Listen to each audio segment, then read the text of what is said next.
How do you feel about the 3 Popeye horror movies coming out?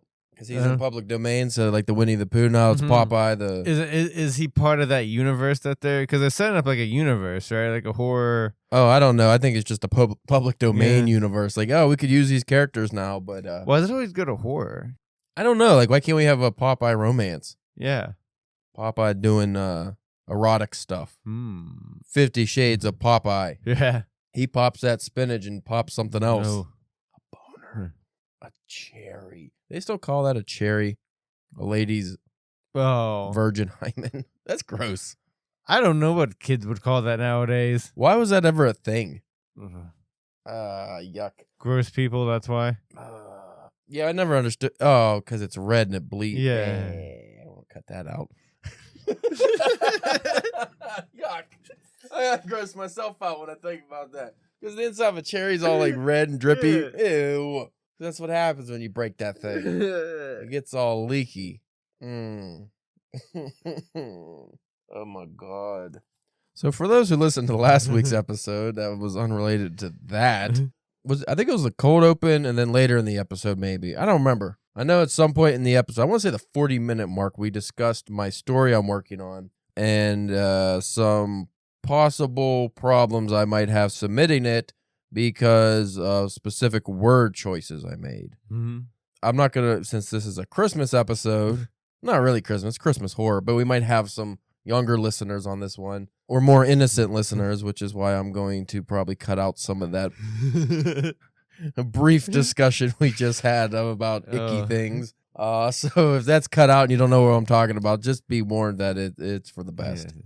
But anyway, I won't reiterate the word, but I had a scene that used alliteration, and just one sentence in the scene used the actual word for a bundle of sticks, which is now used as a slur for a gay man. But my story is a period piece, so the word was actually what would have been used at the time. But after our discussion, I was going to go, you know what, I'm going to keep it in, and I'll just submit it, and we'll see what happens. But I wanted a second opinion, so I reached out to our good friend Nicholas Obregon because he's published through Penguin UK. And also, he's just the man of the world. Like, he's been, like, everywhere. Like, he's a cosmopolite, so he knows these things. But being published through an actual UK publisher, which is where I was aiming to submit this story to, he would have a better insight on what offends them. And he said that actually wouldn't offend them because that's not it's not used the same way it is used over here. I mean, I'm sure it is, but not, like, to the degree. It's not as harsh, I guess. He told me that, like, because I opened the story with the character called the Tinker, that's a big slur over there. I kind of knew that. I mentioned it in the episode, but I didn't know it was as bad. Like, that would probably offend them. So I changed that to the Peddler. Same thing. So that's fine. Just a traveling salesman kind of, gimmick. But he told me that they probably wouldn't be offended by that word. And I might still be able to get it published. But the thing is, which is what I worried about, I think I might have mentioned on the episode, is that once the reader stumbles, because it's fairly early too, once they hit that word, it might pull them right out of the story. Yeah. Like, wait a minute. And even if it's just for a second to go, oh no, he meant the actual, a bundle of sticks, it's probably not best. Because also I was burning the bundle of sticks. Yeah. So if I just use the word, you might be like, what the fuck kind of story did I get into? Right. I decided to change it, not necessarily because I was worried about offending the publisher or anything. I just think I found a better way to do it. So I'll read the new sentence, which is, again, it's funny because, like, this is just, doesn't matter. Right. This is pretty much just a throwaway sentence, throwaway paragraph anyway. It's just to keep the story rolling a little bit, but it has no actual effect on the story at all. Just a slight setting piece. And for those who didn't listen to last week's episode, my characters are Stokely and Arliss. Stokely walked a few feet over and stood beside his brother, who was tending to the dwindling fire they made the previous night. A small cast iron frying pan warmed atop the slowly growing flames as a branch bundle burned below. So I actually added to the alliteration, and now it's not offensive. It's just branch bundle. So I think that works better. And that's just, it doesn't take you out of the story for a paragraph that, again, is just setting piece. It doesn't actually serve much of a purpose other than just so you can get a little bit used to the language and the way the story's being told. So I think that works better. I don't think it's necessary to have something that could be potentially offensive to sensitive-minded people just for the sake of having a little brevity with one word instead of 2 words. That I use. 2 or 3 words, whatever. Actually, I don't think I even added words because it was fresh, slur, and then burning on whatever. So I just changed it to branch bundle. So it's actually the same. And it works better because now we just got, I think, triple or quadruple Bs. Yeah. Which, again, most people don't give a shit about. No. I just like it. It's fun to read. Which might be a topic for another day, and I know we discussed this before, but I like reading stories out loud like this, like the Cormac McCarthy stuff I've been reading. I've been reading a lot of that out loud to myself just because it's like poetry. Like the language is meant to have almost a certain mouthfeel and a rhythm, which sometimes you don't get if you read just in your head, like you go through too fast. So I've been doing that, like with this story specifically, because it's a atmospheric Gothic, Appalachian Gothic. That's meant to have like that language that gives you kind of a rhythm and stuff. But I do write stories that aren't like that. Yeah. As you could see in Violent Advents, a Christmas anthology, horror anthology that I'm in, which is coming out on Thursday. I think the episode drops Tuesday. I don't know what date that is, but it comes out December 12th. So 2 days from now as this episode drops. My story, Maggot Party, is not written like that. It's not grotesque, but it is grotesque. It is. It's a little disturbing. A little bit. But anyway, that segues into our episode today where we're talking about best Christmas horror. Best Christmas horror. And that gets my Jimmy a tingling. Not really, but something to episode. We actually had an episode we are going to do about publishing and stuff, but I felt like nobody would care, especially this time of year. Yeah. So let's keep it festive. We'll do that serious episode later. Keep it light. Keep it light and airy. I'm sure we're not going to know anyone on this list. No, probably not. But we'll catch you in about 17 minutes. I made this intro music longer. Okay. So our YouTube views go up.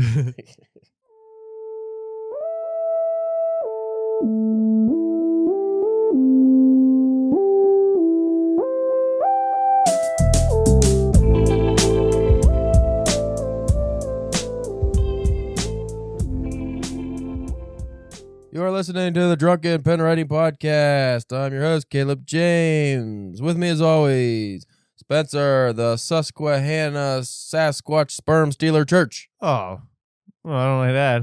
I don't think Susquehanna is a city that I could find. I didn't really look it up as I just looked up the word to see how it's spelled. It's a river in Pennsylvania, though. Yeah, apparently. So that's good. You're probably Sasquatches around that river that you're stealing their sperm. How do you get it? Oh, I wait for them to come up to the river, and then I pop out of the river, and then back in the river and down. For those who can't see what Spencer just did, it looked like an abominable snowman double jerking overhead, like double dick jerking. Like his hands are over his head. No, you can't see me do it. I like that movie. Yeah. Look up Donald Trump's dances. You'll see what he did. That wasn't even on purpose. No, that was accidental. So what are we talking about again? We are talking about December to Dismember ECW podcast. That'd make us a lot of money. Yeah. We got Tommy Dreamer on because I'm sure he's the only one that would come on multiple times. Yeah. He needs the dough. Yeah. No, we are talking about fearsome fiction, horror, read, watch, listen, play, write, shop, enjoy. I read no, that's not the right thing. Oh. That was some kind of, where are we? We're at the website, fearesomefiction.com. That's why I read that. Okay. No, we are reading Tinsel and Terror, Unwrapping 25 Christmas Horror Books. Ooh. I think people are getting they always get real cutesy with the titles for things during Christmas. You ever notice that? Yeah. Like every article for Christmas is like how to unwrap your wildest night or how to, I don't know. I don't want to go on with this. I don't want to talk about that. Stop talking about it. How to get up his chimney. Ew. Is your chimney burning? Maybe you need it clean. It's a UTI joke. Or sexually transmitted. It's not even STD anymore. It's a STI. Sexually transmitted infection. I don't like that. Yeah. Why'd you change it? You just changed the letter to make it harder. You know what I miss? Venereal disease. That's what I miss. Remember that? You got VD. Yeah. They just add letters to things. So it used to be VD and then STD. I fell off. Yeah, you're going in and out. Maybe for Christmas I'll buy us a new mixer finally because I am really sick of fucking pressing this thing all the time and dealing with it, cutting in and out, and that's why we haven't had guest on because the mixer is a hunk of garbage. It's not a hunk of garbage, it's just old. Yeah, it's did its time. But it just sits there. It's not like it does anything. Every once in a while the cat might walk on it, but yeah. It's all manual buttons and levers and knobs and there's a lot of things on there, aren't and the fact is that I know what those things do now. It kind of scares me. Right. Because that's a lot. Look at There's those things. a lot of knobs. There's like more knobs than what I would think that there should be, Sliding switches, at least 15 knobs per thing. I don't know, man. Too many knobs. I just shift them. I don't know. I tap them. I hit them. Flick them. Whoa. I've seen you flick them before. I lick them. I ain't suck. They're so small. You can't suck. I said flick. Oh. No, I don't think you did.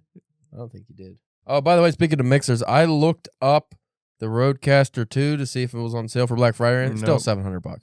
It will not. It's been out for years now. Just go on fucking sale already. Pisses me off. Now they have bundle deals where it's like you get a microphone for an extra $100, and I'm like, the microphone's already $100. Yeah, that's not a deal. You're just adding it on. Yeah, you're just tacking it on. Fucking dickheads. I mean, you might save on some shipping if you bought them separately, but yeah. So that's a bit of annoyance, and maybe one day we'll get that mixer, because I don't even need the laptop off, because I'm pretty sure that records right to the mixer, which is something I feel we're going to fuck up. Yeah. Like, I don't know how that's going to work for us, because there's not a big screen on there, I don't think, that shows you're recording. I don't know. I have to do some, special episodes with that, Right. Some alone episodes. Ooh, some Caleb After Dark episodes. Some K. Kowalski Children's Hour. That sounded creepy the way I segued to that. I'm just saying because, I'm going to be Kate Kowalski, the children's author. Yeah. Nothing nefarious with After Dark or knobs or anything that you're talking about. A horror-filled advent calendar, Spencer. We are talking about candy cane curses, sinister snowstorms, and grudge-filled snowmen. Okay.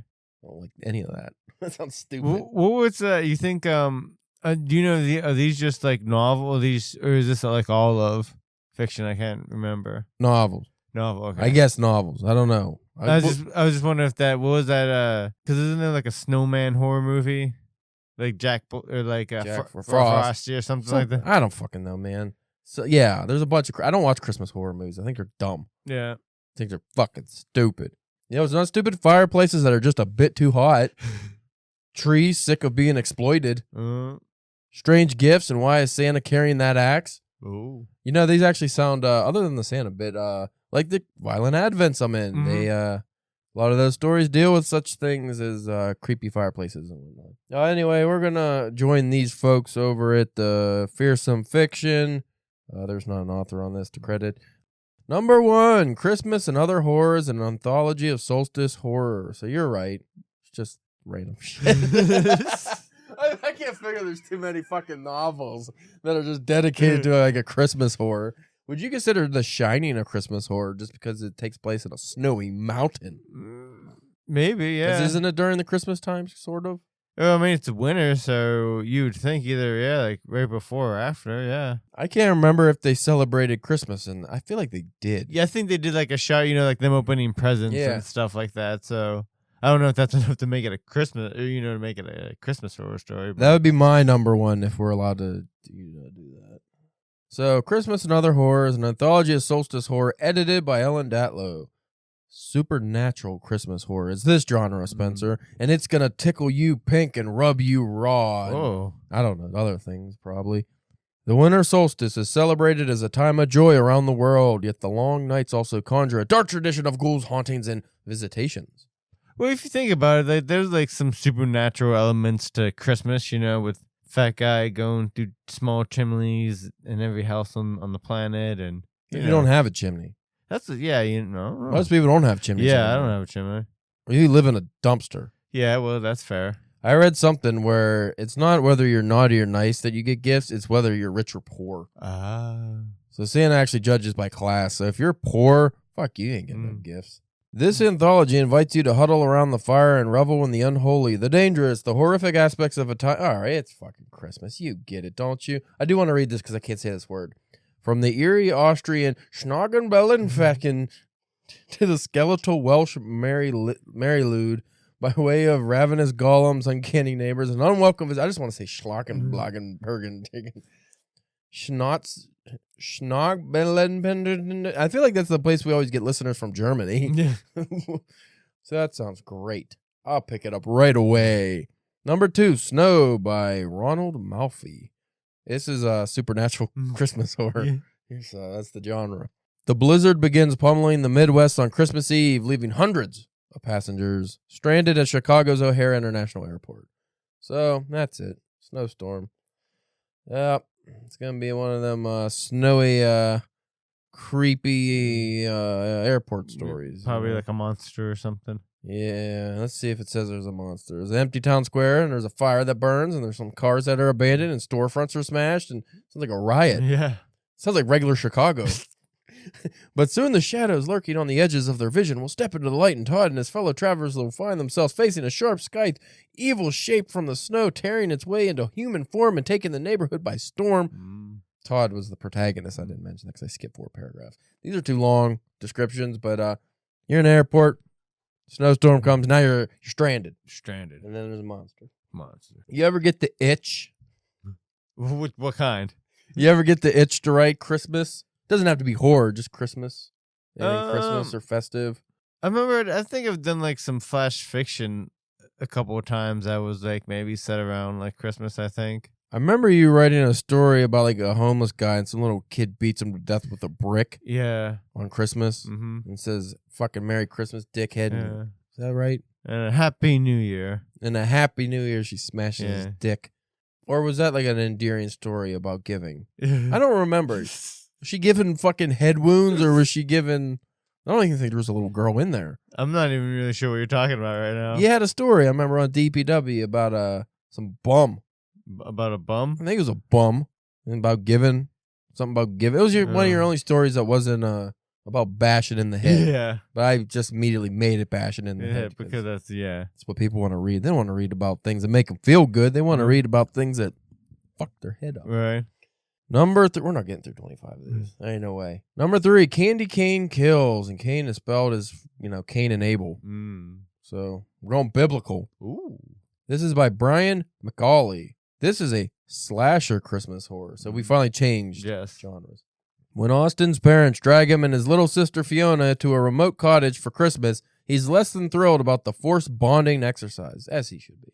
But after learning that their holiday getaway was the site of a horrific crime, this family on the rocks will have to fight for their lives against a legendary killer. Because Candy Cane is slashing through the snow with a very long naughty list. And the tagline's, "Oh, what fun it is to die." I fucking hate it. I think that's gay. Stupid. I'm sorry. I think that sucks. I don't care.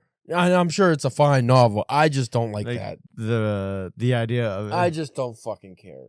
Even if it was a friend of mine who wrote that, I just don't care about fucking Christmas slashers. I don't. I don't know why it's so popular. I guess I'm the asshole out because I'm the one who doesn't like that stuff. But I just don't. I'm not, honestly, I don't like slasher books. Don't really appeal to me. Well, the slasher's like hard to do, I think, in like written form. Even in movies, I'm not a big fan of like Michael Myers. I thought sucks. He's stupid. Oh, just walking around killing. Jason's cool looking, so I kind of like that he kills people. But at the same time, I'm never really I'm not a fan of the movies. I'll watch them. I'm like, oh, that's cool. He just murdered that guy in gruesome ways. But I'll just watch the scenes on YouTube. I won't need the whole movie with this shitty plot about campers boning each other and then getting boned by a fucking boning knife. Yeah. Like, I don't need that. You know what slashers I liked? Nightmare on Elm Street. Yeah, because it was an actual character. Yeah. Now, the later ones, it was all quips and fucking humor, but I still like that because it was interesting. But the first one was a legit scary movie, but it was more about the ambiance and the atmosphere. Not just like, if it was just Freddy just fucking, oh man, I tripped and broke my ankle and now Freddy's coming with his claws. Like, no, mate, that's stupid. That's dumb. Like Scream, everybody talks about the Scream franchise and how great it is. I've watched them. I thought they're okay. I'm not a fan of the slasher. I'm not a slasher guy. I thought about being a slasher, but I'm not an actual fan of the genre. Number 4, you know what? And what is it about people that just want to see helpless individuals just get massacred? Oh, I mean, that's a big part of like the horror. Like you name like 5, but a good writer, but a good writer makes it so it's like you want to see this person get killed. And okay, I think like the last Texas Chainsaw Massacre movie I watched, where it was just about a bunch of liberal asshole kids buy a ghost town, and then Leatherface lives here. You didn't know that? Should have did some research. And then they're in there with their party bus, and he kills everyone. But you like it because he kills them, and they're all such unlikable characters. But none of them are evil. They're not bad. Right. It's just like, oh, we're just pompous assholes, or we're just like annoying. It's like, we shouldn't just want to see somebody's head get cut off just because they're annoying. That's a little harsh. Yeah. Maybe you're a little demented. No, you want somebody that's actual nefarious asshole that gets their comeuppance. That's the good storytelling. Yeah. The lazy storytelling is like, oh, look, there's another Gen Zer using slang you don't like. Let's fucking chop them up. No. Into the grinder he goes. I mean, I'll watch it and I'll Yeah. probably laugh, but that doesn't mean it's good. Yeah. There's good slasher and there's bad slasher. In my opinion, like A Nightmare on Elm Street is good slasher. Candyman is good slasher because it's atmosphere and you're building. You can still make it gross, but people don't realize that the first Candyman, I think only one person actually gets killed on screen. Oh, yeah? I think that's all it is. A lot of the original horror movies, even like the first Texas Chainsaw Massacre, which was really scary because the setting was fucked up. It was during daylight mainly, which is also scary. But they have kills, but I feel like most of them are below 10. Like usually it's just maybe a handful at most people get killed.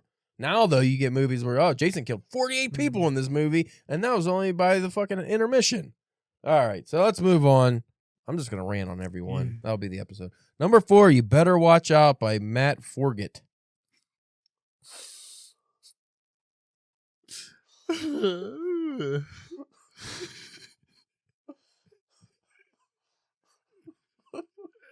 gonna put a gunshot over that? No, that's his name. Forgit. What are you laughing about? What are you laughing about? I just thought it was a funny title. You Better Watch Out. Oh, yeah, I'm laughing about the title, too. Yeah, by Matt Forget.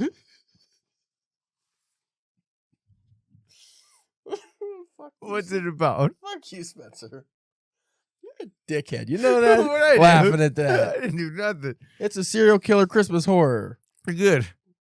If I wrote the article, I would say that guy's name a lot on it, just so in case some assholes decide to steal the article for an episode on a podcast, Yeah. they'd have to keep saying it. Mary Klassen is the successful CEO of a booming tinsel company in the quiet town of Pennsylvania, Maine. Oh,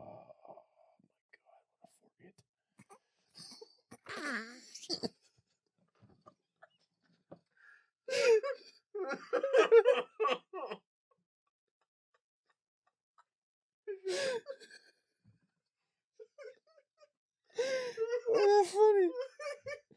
Grow up. Grow up, Spencer. Why are you laughing over there? We got to read this article. This is a DBS for sure.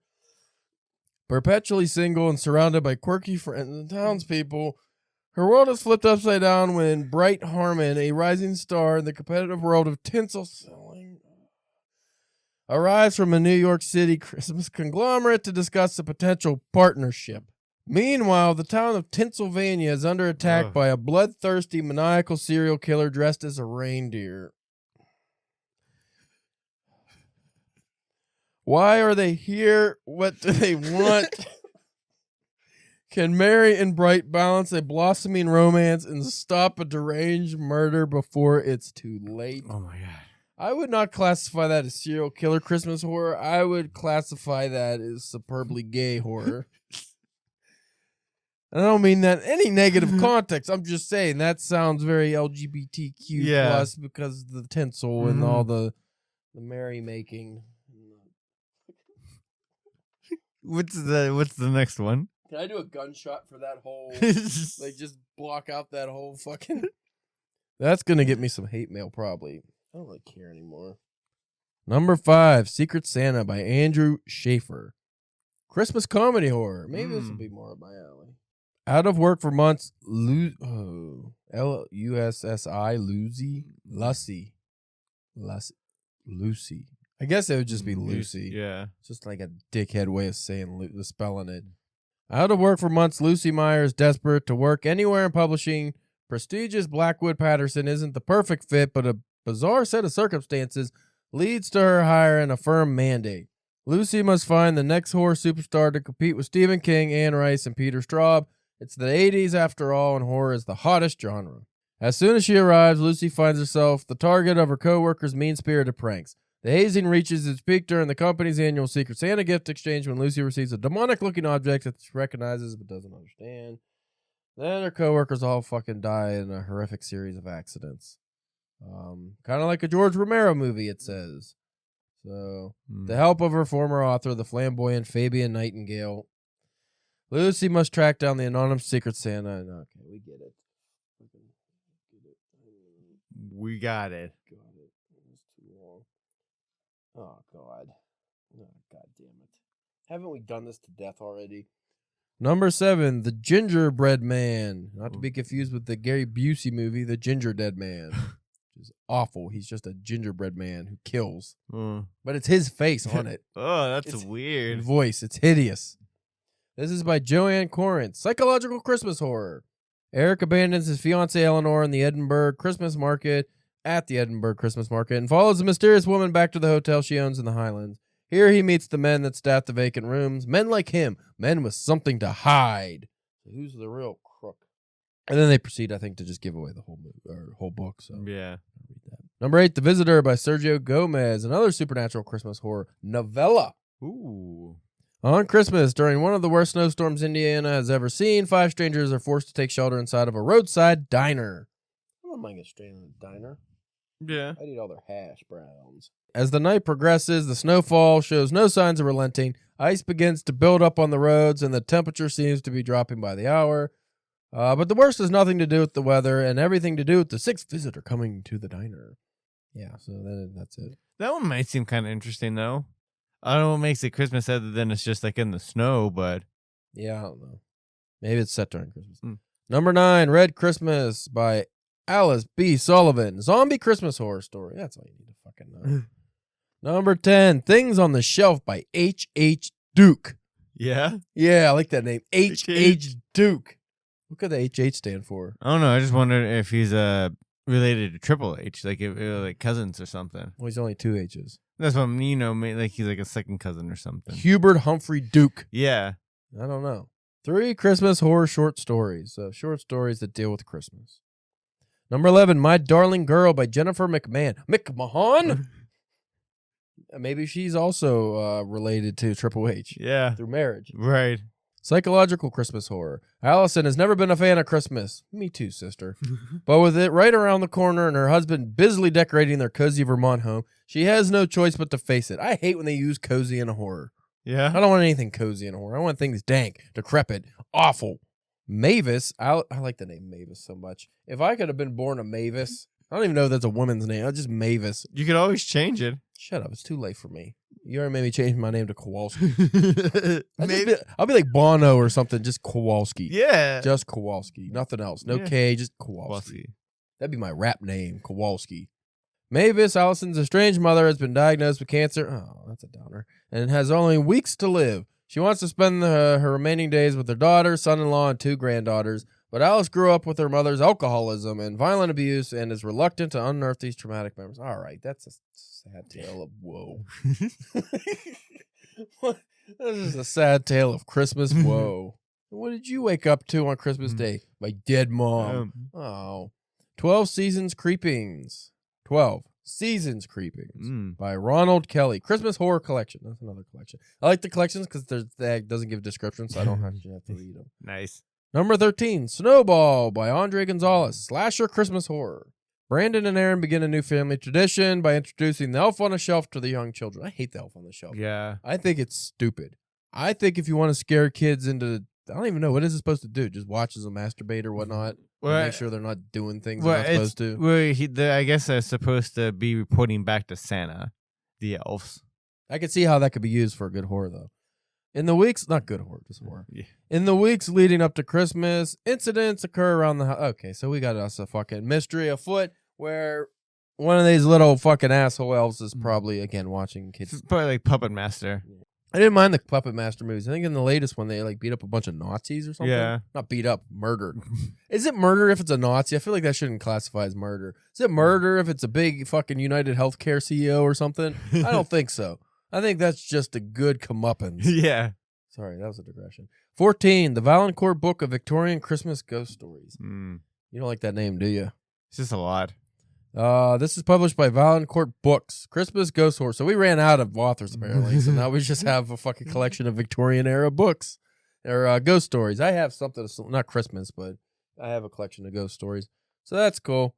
Do they have any names? They do. Charles Dickens' A Christmas Carol. Would you consider that a horror? That was mentioned. That's not in the book. Oh, okay. But yeah, but would you, because it has like ghosts and spirits and like. No, because I feel like everything in the Victorian era was horrifying. But and I mean, I read it last year and I liked it. I thought it was more wholesome than the movie. They tried to like add the ghosts, make it. I mean, the chains and stuff like on the one. It is pretty creepy. Number 16, The Sleigh by Max Hawthorne. Christmas cannibal serial killer horror. For hardened NYPD homicide detectives Lisa Dunbar and Andy Alvida, Christmas represents a holiday of horrors. Moida, moida, moida. Every December for the past decade, a call to serial killers, the press calls the Christmas Cannibals, has chewed the Big Apple to its core. That I like that. Yeah. I like the chewing to the apple to its core. That's good. I will give it that. I don't think that. I'm sure whoever wrote this article just did that, but I like that. That is good. Creeping in under cover of darkness, they bypass the finest security systems and slaughter entire families. All right, so and then they eat the bodies too. They do some eating. Eating ain't cheating. Get rid of the evidence. Yeah, that's a good way. Unless you just leave gross, chewed up bodies behind. I don't know. Before we get done with this list, I'm gonna task you to come up with what you think would make for a cool Christmas horror story. Okay. So you're gonna have to do that by the end of this list, and there's only 23, and I'm on 17. Okay. The winter. I'm not gonna spring it on you like I normally do. Yeah. You just go. But Cockroaches. I want a cockroach, and I want that cockroach to be during the spring. Yeah. Like, Spencer, why you hadn't ate a cockroach? It's just cockroach. You watch too much Tony Montana spin-off movies or something. Surprised they haven't done a fucking Scarface 2 yet. They probably did. We just didn't know about it. It was like a prequel or something. Yeah. 17, The Winter Spirit. Only if they fucking have Al Pacino reprise the role as a prequel, but he's fucking 90 now. So it's just like, this is odd. This is weird. I guess the Coke made Tony Montana younger. 17, The Winter Spirits, Ghostly Tales for Frosty Nights, published by Sphere. Christmas Horror Anthologies. That's another one. So if we're doing Christmas Horror Anthology, this was in 2023, this article was written, I think. So I think Violent Advents would be a good fit on something like this if, you can go ahead and have anthologies that are just written by everybody. That's the cool thing about the Violent Advents. It's like an advent calendar, a story a day until you get to Christmas starting December 1st. So you could read a story a day and then get to Christmas. I like that idea. It's novel. 18, Where the Dead Go to Die by Aaron Dries and Mark Allen Gunnell. So this is a team up. Can you guess the category by the title Where the Dead Go to Die? Supernatural? No. Zombie Christmas horror. Post-infection Chicago Christmas. What is it with Chicago and monsters and stuff? Chicago that bad? Well, you can't have guns there, so it just... But there's more guns there than anywhere, isn't there? Just illegal guns. Yeah. Inside the hospice, Emily and her fellow nurses do their rounds. So already starts off on another great upper. Here, men and women live out their final days in comfort, segregated from society, and are humanely terminated before fate turns them into marrow-craving monsters known as smilers outside these imposing walls. So I do like and they kill rabid protesters, swarm signs. I like the way that they're called smilers. I like when they don't just use zombies because that's boring. Smilers, that's a cool name. That almost sounds nice. I'm not going to read the 4 other paragraphs and go past that. 19, 12 Deaths of Christmas by Paul Sading. This is a horror collection. Number 20, Christmas Evil by Mark Lestrange. Is that a real name? Mark Lestrange. Probably a pen name. I don't know if I like it or not.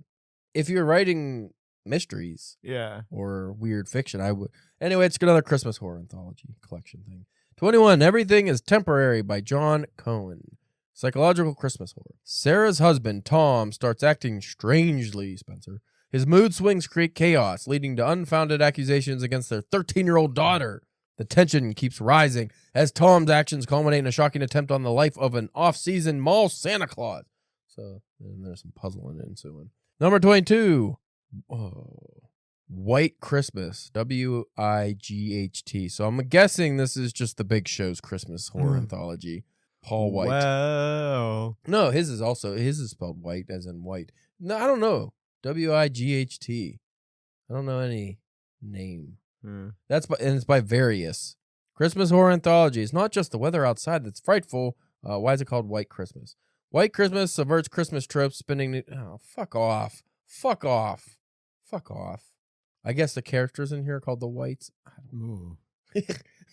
Number 23, It Came Upon a Midnight Clear by Dorian J. Sinnott. Supernatural horror. It's the most wonderful time of year, except for Harold Trapp. With sales numbers plummeting, he and his company rushed plans to create the perfect Christmas gift, the Hans and Heidi dolls. Ooh, that's what I wanted, some Hans and Heidi.